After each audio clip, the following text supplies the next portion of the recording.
El despertador sonó con ese tono metálico que parece taladrar los sueños antes de que uno pueda recordarlos. Ana estiró el brazo y lo apagó con un movimiento mecánico, quedándose unos segundos mirando el techo con las manchas de humedad que dibujaban mapas de lugares a los que nunca iría. Se levantó con el cuerpo pesado, arrastrando los pies hasta la cocina para poner a calvar el agua, mientras evitaba mirar el calendario donde los días marcados con rojo por los pagos pendientes parecían ganarle terreno a los días en blanco. Al abrir la alacena y ver el último resto de café, Ana suspiró hondo, entendiendo que su vida se había convertido en una cuenta regresiva constante, donde el premio por llegar al final era simplemente volver a empezar desde cero. Quédate hasta el final, porque esta historia guarda una lección que cambiará tu forma de ver el mundo para siempre. Caminar hacia la parada del autobús bajo un cielo gris que amenazaba lluvia era su primera batalla del día. Ana ajustaba su chaqueta, una prenda que ya había visto mejores tiempos, pero que seguía cumpliendo su función, igual que ella. Ser niñera en un barrio acomodado era como visitar un país extranjero todos los días. Cruzaba una frontera invisible, donde las preocupaciones eran el color de las cortinas o la marca de la leche orgánica, mientras que en su lado de la ciudad, la preocupación era si el gas alcanzaría para terminar de cocinar los frijoles. No sentía envidia, sentía una extraña desconexión, como si estuviera viendo una obra de teatro desde la última fila sin haber pagado la entrada. La muerte de su esposo la había dejado en un territorio desconocido. Durante años, ellos habían funcionado como una maquinaria bien engrasada, donde 2 sueldos permitían ciertos lujos modestos, como salir a cenar una vez al mes o comprar ropa nueva en las rebajas. Nunca hablaron de inversiones, ni de fondos de emergencia, ni de activos. Para ellos, el dinero era algo que se ganaba para ser gastado en vivir. Pero cuando el motor de uno de esos sueldos se apagó para siempre, la maquinaria se detuvo en seco. Ana se encontró con una realidad cruda. Las deudas no guardan luto y el alquiler no entiende de ausencias. Intentó mantener el ritmo. Trabajó horas extra. Se privó de descansos, pero por más que aceleraba, la meta parecía alejarse cada vez más. Esa mañana, mientras esperaba a que el niño que cuidaba terminara sus clases de piano, Ana se refugió en la pequeña biblioteca de la casa. Don Julián, el abuelo de la familia, estaba sentado en su rincón de siempre, rodeado de periódicos financieros y libros con anotaciones en los márgenes. Él la miró por encima de sus gafas y le preguntó por qué siempre parecía que estaba cargando el mundo sobre sus hombros. Ana intentó sonreír, pero la fatiga le ganó la partida. Le confesó que estaba cansada de trabajar tanto para terminar el mes debiendo favores o pidiendo prórrogas. El anciano cerró su libro con cuidado y le dijo que el trabajo duro es una virtud, pero que sin una estrategia, es solo una forma de agotamiento que no genera libertad. Don Julián le explicó que la mayoría de la gente vive bajo la ilusión de que el dinero es la solución a sus problemas, cuando en realidad el problema es cómo se relacionan con el dinero. Le propuso un ejercicio que a Ana le pareció una pérdida de tiempo. Anotar cada gasto, por mínimo que fuera, en una libreta durante 30 días. Ana pensó que ella ya sabía en qué se le iba el dinero. Se le iba en sobrevivir. Pero el anciano insistió en que el diablo está en los detalles y que la libertad financiera no se construye con grandes golpes de suerte, sino con pequeñas decisiones diarias que la mayoría ignora por pereza o ignorancia. El primer registro de esa libreta fue revelador y doloroso. Ana se dio cuenta de que, en medio de su estrés, buscaba pequeñas recompensas que sumaban una cantidad considerable al final de la semana. Un paquete de galletas para calmar la ansiedad, un refresco en la calle porque no cargaba agua, una rifa del barrio con la esperanza de un milagro. Eran pequeñas fugas de agua en un barco que ya tenía grietas. Al sumar todo, descubrió que ese dinero, si se hubiera ahorrado, habría cubierto la factura de la luz que tanto la atormentaba. Fue la primera vez que sintió que el dinero no se le escapaba por mala suerte, sino por falta de dirección. El Valle de la Muerte comenzó cuando decidió cerrar esas fugas. No fue fácil. Significaba decir que no a impulsos que antes eran automáticos. Sus compañeras de trabajo la miraban raro cuando ella rechazaba unirse a las compras comunitarias de comida rápida. Ana se sentía como una extraña, una tacaña en un mundo que celebra el gasto. Pero cada noche, al ver que su saldo no bajaba tan rápido como antes, sentía una pequeña chispa de control. Sin embargo, el camino hacia la transformación es lento y a menudo se siente como un retroceso. Un mes, un gasto imprevisto de salud con su hija, consumió todo lo que había logrado apartar.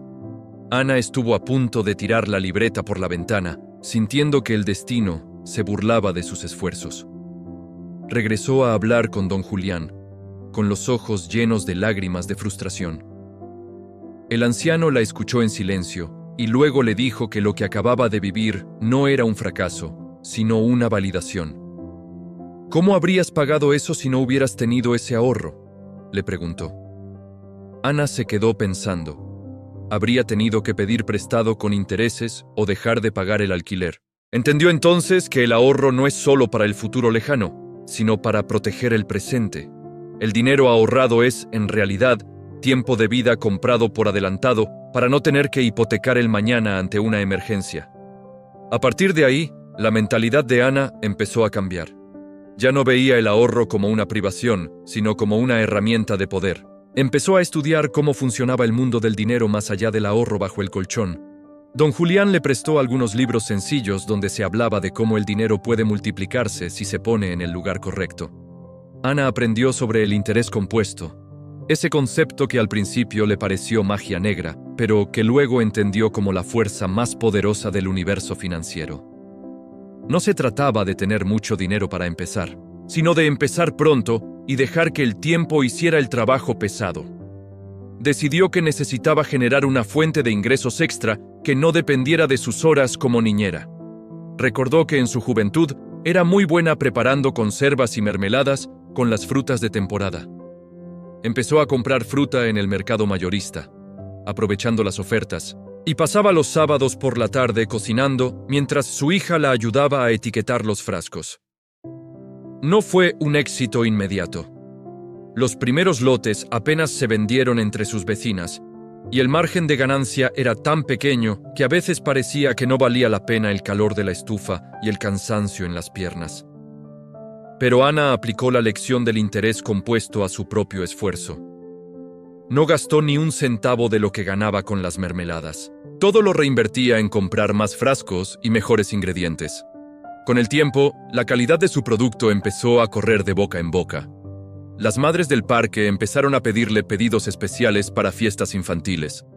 Lo que empezó como un pequeño experimento se convirtió en una microempresa doméstica. Ana seguía siendo niñera, pero ahora tenía una segunda pierna sobre la que apoyarse, y eso le dio una confianza que nunca antes había tenido. Hubo momentos de agotamiento extremo. Noches en las que se quedaba dormida sobre la mesa de la cocina, rodeada de frascos vacíos. Hubo días en los que el miedo a que todo se derrumbara la despertaba a mitad de la noche. El Valle de la Muerte no solo es financiero, es emocional. Es esa soledad de estar construyendo algo que nadie más ve todavía. Su hija, a veces, se quejaba de que ya no iban al cine o que no compraban la ropa de moda. Ana le explicaba, con una paciencia que a veces no tenía, que estaban construyendo una casa de piedra para que el lobo de la necesidad nunca pudiera entrar. Llegó un punto en el que el dinero que generaba con las mermeladas igualó a su sueldo de niñera. Fue un momento de revelación. Se dio cuenta de que si seguía reinvirtiendo y dejando que el tiempo hiciera lo suyo, llegaría un día en que no tendría que pedir permiso para descansar. Don Julián la observaba con orgullo, viendo cómo aquella mujer que llegó con los hombros caídos ahora caminaba con una determinación inquebrantable.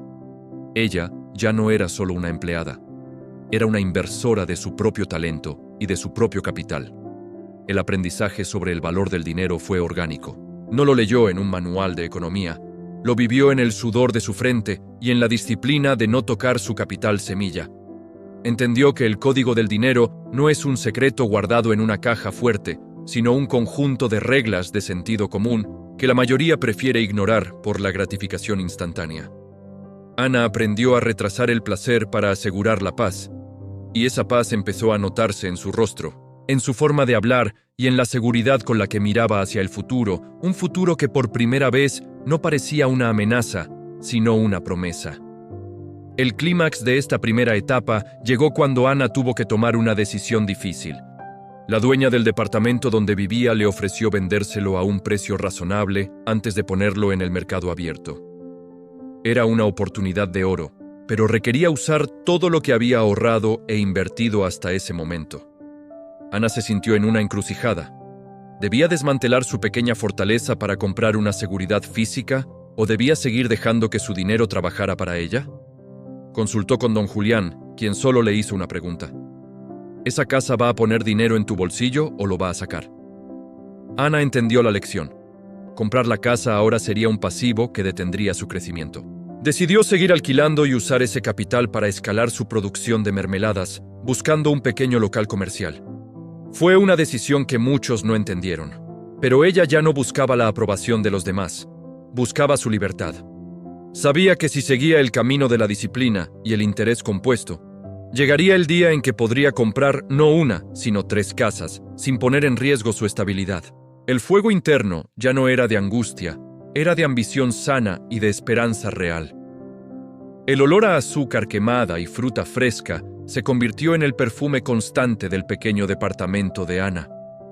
Lo que comenzó como un par de ollas en la estufa de la cocina se había transformado en una operación logística que ocupaba cada rincón disponible. Ana se despertaba cuando la ciudad aún dormía, aprovechando el silencio para etiquetar frascos y organizar las entregas antes de salir a su trabajo como niñera. No era la vida glamurosa que muestran en las revistas de emprendimiento. Era una lucha de resistencia física donde el cansancio se acumulaba en las ojeras y en el dolor sordo de la espalda. Pero había una diferencia fundamental. Ahora, cada gota de sudor tenía un nombre y un destino en su libreta de ahorros. Un jueves por la tarde, mientras paseaba al niño de los Martínez por el parque, Ana se sentó en un banco y sacó su libreta. Los números ya no daban miedo. Había logrado acumular una cantidad que, aunque modesta para algunos, para ella representaba 6 meses de tranquilidad absoluta si decidiera dejar de trabajar mañana. Esa era su primera muralla de protección. Don Julián se acercó caminando despacio, apoyado en su bastón, y se sentó a su lado sin decir nada. Miró la libreta y luego miró a Ana. Le dijo que la mayoría de la gente se detiene cuando alcanza a ver la orilla, sin entender que el verdadero tesoro está en alta mar, donde el viento del interés compuesto sopla con más fuerza. Ana le preguntó a qué se refería. Ella sentía que ya estaba haciendo mucho. Ahorraba el 30% de sus ingresos totales y reinvertía las ganancias de las mermeladas. Don Julián le explicó que el ahorro es solo la mitad de la ecuación. La otra mitad es la inversión inteligente.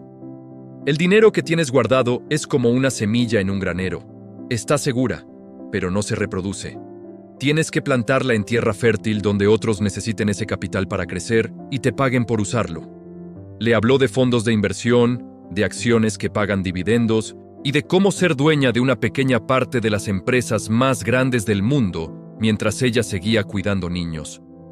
Esa noche, Ana no pudo dormir.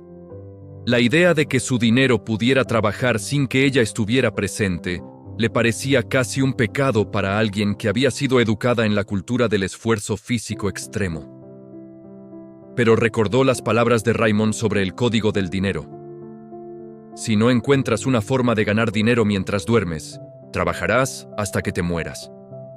Esa frase se le quedó grabada como un tatuaje. Decidió que era hora de dar el siguiente paso, el más aterrador de todos. Dejar que su capital saliera de su vista para entrar en el mercado financiero. El proceso de inversión fue un nuevo valle de la muerte, pero de carácter intelectual. Ana pasaba sus horas de descanso en la biblioteca de los Martínez leyendo sobre finanzas. Aprendió que el riesgo no es algo que se evita, sino algo que se gestiona. Entendió que el mercado tiene inviernos y veranos, y que la clave no es adivinar el clima, sino estar bien abrigada y tener paciencia. Hizo su primera inversión en un fondo indexado que seguía a las 500 empresas más importantes. Los primeros días, miraba el saldo de su cuenta cada hora, sufriendo cuando veía que bajaba 10 pesos y celebrando cuando subía 5. Don Julián la regañó suavemente. Le dijo que si miraba el crecimiento de un árbol todos los días, acabaría cortándolo por frustración. El interés compuesto necesita tiempo y desapego emocional. Ana aprendió a cerrar la aplicación del banco y a confiar en el sistema. Mientras tanto, su negocio de mermeladas enfrentó su primer gran obstáculo. Una plaga en las zonas frutícolas hizo que el precio de la fresa y el durazno se triplicara en una semana. Sus márgenes de ganancia desaparecieron de un plumazo. Ana se encontró en una situación donde, por cada frasco vendido, casi perdía dinero. Fue una prueba de fuego para su nueva mentalidad. La Ana del pasado habría entrado en pánico y habría cerrado el negocio. La Ana de ahora se sentó a pensar. No podía subir los precios de forma agresiva porque perdería a sus clientes fieles, pero tampoco podía absorber el costo. Decidió diversificar. Empezó a buscar frutas menos comunes pero más baratas en esa temporada y creó una línea de sabores exóticos que podía vender a un precio premium como productos de edición limitada. Fue un éxito inesperado. Descubrió que la crisis no era un final, sino un empujón hacia la creatividad que antes no se permitía. La disciplina de Ana se volvió legendaria en su barrio. La gente veía que seguía vistiendo la misma ropa sencilla y que no había cambiado su estilo de vida a pesar de que le iba mejor. Algunos pensaban que se había vuelto una avara, pero ella sabía que estaba comprando algo que ellos no podían ver: libertad. Cada vez que sentía la tentación de comprarse algo innecesario, traducía el precio en horas de libertad futura. ¿Esos zapatos valen 3 días de mi vejez? La respuesta casi siempre era no. No se trataba de privarse de la vida, sino de priorizar la paz sobre la apariencia. Un sábado de lluvia, Ana llevó a su hija a una librería. La niña quería un libro de cuentos ilustrados que era costoso. Ana miró el precio y luego miró a su hija. Por primera vez en su vida, no tuvo que decir no podemos, tenemos que pagar la luz. Compró el libro con una sonrisa, sintiendo que ese pequeño gesto era el dividendo de todos sus sacrificios. Entendió que el dinero es un excelente servidor, pero un pésimo amo. Ese día le explicó a su hija que ese libro no lo pagaba mamá con su trabajo, sino que lo pagaban los empleados invisibles que mamá tenía trabajando en sus inversiones. La niña no entendió del todo, pero vio la luz en los ojos de su madre. Sin embargo, el camino de la transformación orgánica siempre trae recaídas. Ana se confió y aceptó un pedido enorme para una cadena de cafeterías locales, sin pedir un anticipo suficiente. Trabajó día y noche, compró insumos a crédito y entregó todo a tiempo. Pero la cadena de cafeterías entró en problemas legales y suspendió los pagos a proveedores. De la noche a la mañana, Ana se quedó con una deuda de insumos y sin el dinero de la venta. Fue un golpe brutal que amenazó con llevarse todo su fondo de emergencia y sus ahorros de inversión. Se sintió estúpida. Se sintió como la niñera que nunca debió salir de su cocina. El miedo, ese viejo conocido, volvió a sentarse a su mesa. Pasó 3 días sin poder comer bien, pensando en cómo le explicaría a don Julián que lo había perdido todo por un error de novata. Pero cuando finalmente habló con él, el anciano se limitó a preguntarle qué había aprendido. Ana respondió que nunca más entregaría un pedido grande sin un contrato y un adelanto del 50%. Don Julián asintió y le dijo que esa lección valía cada centavo que había perdido. El éxito es el resultado del buen juicio, y el buen juicio es el resultado de la experiencia, y la experiencia suele ser el resultado del mal juicio. Ana no se rindió.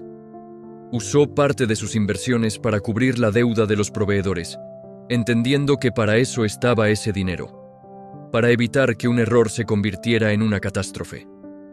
Volvió a la casilla de salida en términos de capital, pero su conocimiento estaba intacto. Y aquí es donde el interés compuesto del conocimiento empezó a actuar. Debido a que ya sabía cómo montar el proceso, tardó solo 3 meses en recuperar lo que antes le había tomado 1 año. La curva de aprendizaje se había acortado y su reputación como proveedora seria, a pesar del tropiezo de la cafetería, le abrió puertas en mercados orgánicos de mayor nivel. El ritmo de vida de Ana cambió de forma sutil. Seguía trabajando como niñera porque quería a los niños y porque don Julián se había convertido en su mentor y amigo, pero ya no lo hacía con la desesperación de quien depende de cada hora para comer. Esa falta de desesperación la hizo mejor en su trabajo. Estaba más presente, menos estresada.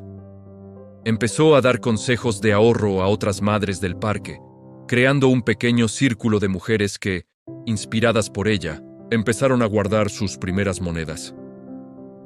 Ana se dio cuenta de que la riqueza real también tiene un componente social. No se trata solo de cuánto tienes, sino de a cuántos ayudas a subir contigo. Una tarde, don Julián la llamó a su estudio. Estaba más débil de lo habitual.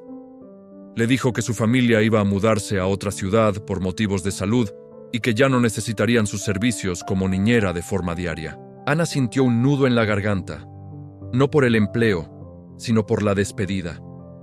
El hombre le entregó un sobre, pero esta vez no era dinero. Era el contacto de un administrador de locales comerciales y una carta de recomendación personal. Le dijo que era hora de que dejara de ser una niñera que hacía mermeladas para convertirse en la dueña de una fábrica. El miedo a la libertad es a veces más grande que el miedo a la pobreza. Ana pasó una semana caminando por el local que don Julián le había sugerido. Era un espacio pequeño pero con mucha luz, en una zona de mucho paso. Reemplazar la seguridad de un sueldo fijo por la incertidumbre total de un negocio propio era un abismo. Pero miró a su hija, que ya estaba por entrar a la escuela primaria, y entendió que el mayor riesgo era no arriesgarse.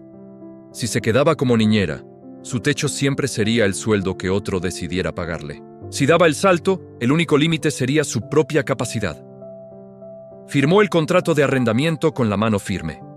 Usó sus ahorros para comprar maquinaria de segunda mano y contrató a una vecina que también necesitaba trabajo para que la ayudara con la producción. Los primeros meses fueron una tortura de trámites, permisos y facturas que parecían multiplicarse. Hubo días en los que Ana regresaba a casa con el olor del vinagre de limpieza pegado a la piel, cuestionándose si no habría sido mejor quedarse en la comodidad de la casa de los Martínez. Pero luego abría su computadora y veía cómo sus pequeñas inversiones en la bolsa seguían creciendo, goteando dividendos que reinvertía automáticamente. Estaba viviendo el proceso lento, el de los errores y el cansancio, pero ya no estaba en el fondo del valle. Estaba empezando a subir la ladera. La transformación final no fue un momento de iluminación, sino una acumulación de martes y miércoles de disciplina. Ana aprendió a delegar, a confiar en su empleada y a dedicar tiempo a pensar en la estrategia de su negocio. Se dio cuenta de que su verdadero trabajo no era hacer mermelada, sino construir un sistema que hiciera mermelada. Aplicó los principios que don Julián le enseñó. Estandarizó procesos, buscó mejores proveedores y mantuvo sus gastos personales al mínimo. El dinero que sobraba no se iba en un coche mejor, se iba a su cuenta de inversión, alimentando a esa bestia silenciosa que crecía mes a mes. Un día, recibió una llamada de la cadena de cafeterías que le debía dinero. Habían sido adquiridos por una empresa más grande y estaban liquidando sus deudas pendientes. Ana recibió un pago único, que era el triple de lo que esperaba, debido a los intereses por mora que ella misma había estipulado en el contrato tras su amarga experiencia. Ese dinero fue la señal. Lo invirtió todo en su fondo de libertad. Al ver el nuevo saldo, se dio cuenta de que los intereses que generaba ese capital ya cubrían su alquiler mensual. Sin trabajar un solo minuto, su vivienda ya estaba pagada por sus inversiones. Esa noche, Ana lloró de alivio. No fue un llanto de tristeza, sino el desahogo de años de tensión que finalmente se disolvían. Se preparó una taza de té y se sentó en el balcón de su departamento, mirando las luces de la ciudad. Por primera vez en su vida, no se sentía una pasajera, sino la capitana. Sabía que todavía faltaba mucho para la libertad total, pero el motor ya estaba encendido y funcionaba con un combustible que nadie le podía quitar: su propia educación financiera. El camino realista y satisfactorio estaba trazado, y Ana caminaba por él con el fuego interno de quien sabe que el futuro es algo que se fabrica, no algo que se espera. El eco de sus propios pasos en el local vacío antes de abrir al público era el sonido de su nueva realidad. Ana se detuvo frente al mostrador de madera clara que ella misma había barnizado, sintiendo la textura de las vetas bajo sus yemas. Ya no tenía el uniforme de niñera ni el delantal manchado de la cocina de su departamento. Vestía una camisa blanca sencilla y unos pantalones oscuros, la ropa de alguien que ha dejado de correr tras el dinero para empezar a dirigirlo. El negocio de las conservas, bautizado con un nombre que recordaba a su hija, no era solo una tienda. Era el monumento vivo a cada café que no se compró, a cada hora de sueño sacrificada y a cada lección de paciencia que don Julián le había susurrado entre pasillos llenos de libros. La transición de autoempleada a dueña de negocio fue el tramo más empinado de su montaña particular. Ana descubrió que el verdadero éxito no consistía en trabajar más duro que su empleada, sino en crear un sistema donde el negocio pudiera funcionar sin su presencia física constante. Aplicó la misma lógica del interés compuesto a su tiempo. Cada hora invertida en entrenar a su equipo o en mejorar un proceso de sellado al vacío era una hora que recuperaría con creces en el futuro. No fue fácil soltar el control de las ollas. Sentía una punzada de ansiedad cada vez que veía a otra persona mezclar la fruta, temiendo que el toque mágico se perdiera. Pero entendió que si ella seguía siendo la única que sabía cocinar, no era una empresaria, sino una esclava con un título más bonito. Un martes por la mañana, mientras revisaba las facturas de los proveedores de envases, Ana recibió una notificación en su teléfono. Era el depósito mensual de sus dividendos. Al ver la cifra, se quedó inmóvil un momento, con la mirada perdida en la calle a través del escaparate.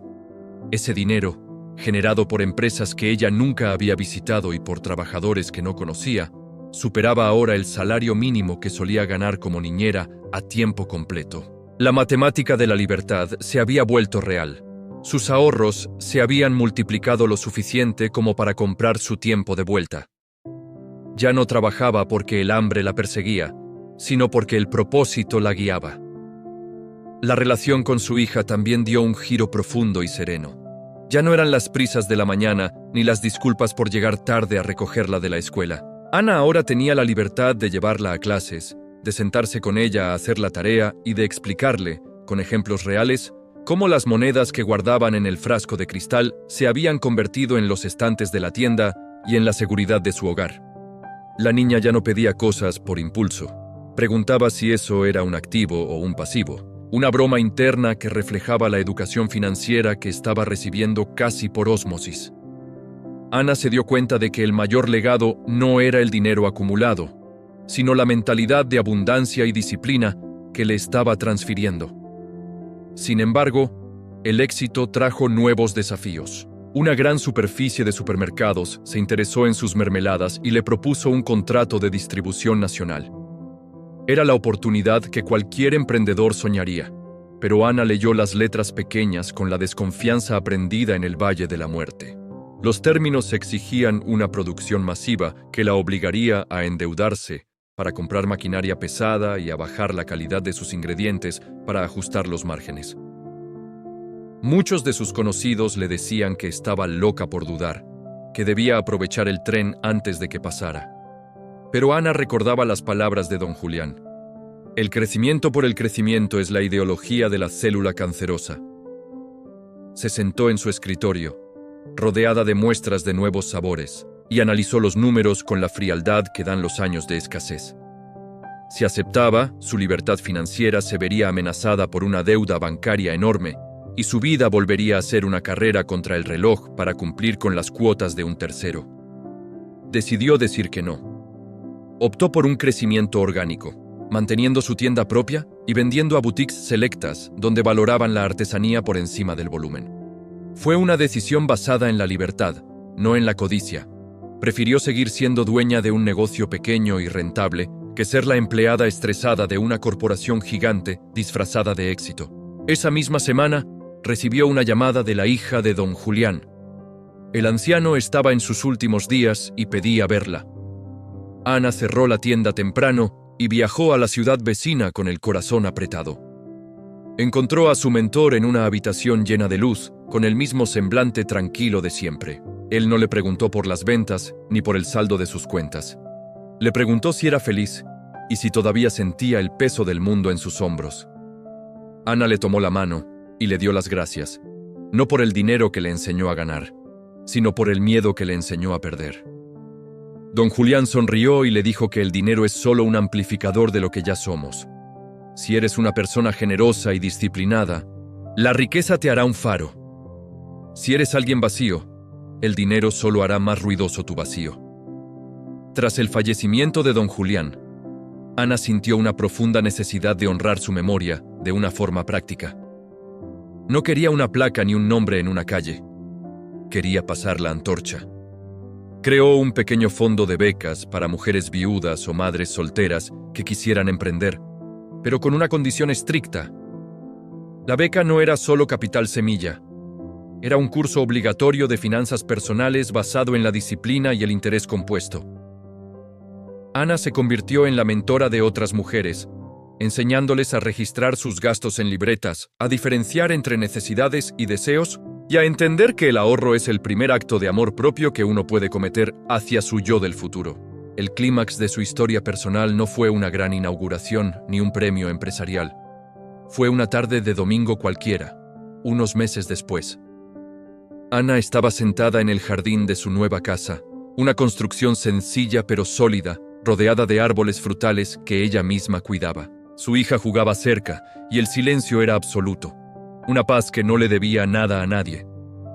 Abrió su computadora para hacer su balance anual y vio que su patrimonio neto había cruzado el umbral que ella misma se había fijado años atrás.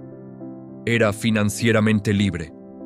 Si decidiera no vender ni un solo frasco más de mermelada, sus inversiones seguirían pagando su vida y la educación de su hija hasta el final de sus días.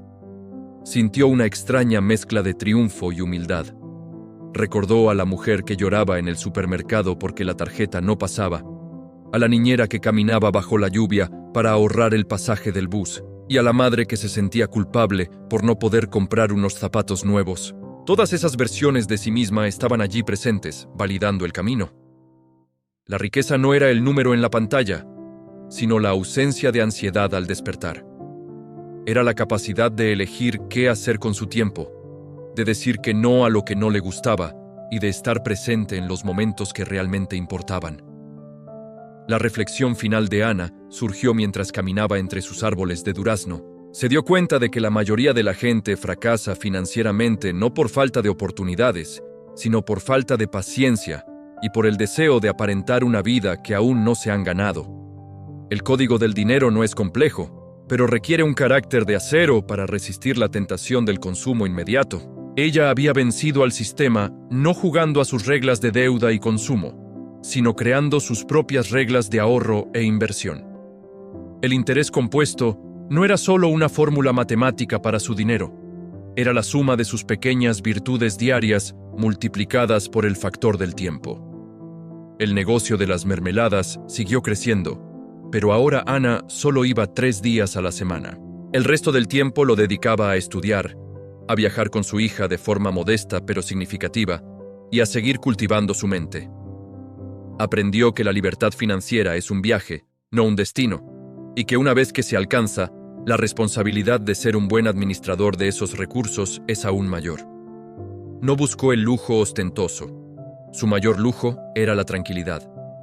Su coche era usado pero seguro, su ropa era de calidad pero sin logos, y su casa era un hogar, no una demostración de estatus. En la última página de su libreta, donde antes anotaba las deudas que la asfixiaban, Ana escribió una frase para que su hija la leyera algún día. No trabajes para el dinero. Haz que el dinero sea el trabajador más incansable de tu familia. Miró hacia el horizonte, donde el sol empezaba a ponerse, tiñendo el cielo de un color naranja que le recordaba a sus mermeladas de albaricoque. Sintió un fuego interno, no de angustia ni de rabia, sino de una satisfacción realista y profunda. Había dejado de ser una víctima de las circunstancias para convertirse en la dueña de su destino. La historia de Ana no terminó con una resolución perfecta de cuento de hadas donde todo es color de rosa. Hubo más crisis económicas, hubo malas cosechas y hubo momentos de duda. Pero la diferencia es que ella ya tenía las herramientas para arreglar su propio techo, física y financieramente. La esperanza ya no era un deseo vago lanzado al aire. Era una estructura sólida construida con ladrillos de ahorro y cemento de conocimiento. Al cerrar su libreta, Ana sonrió, sabiendo que el mañana estaba asegurado, no por suerte, sino por diseño. El ciclo de la pobreza se había roto para siempre en su linaje, y eso era el mayor dividendo que jamás podría cobrar.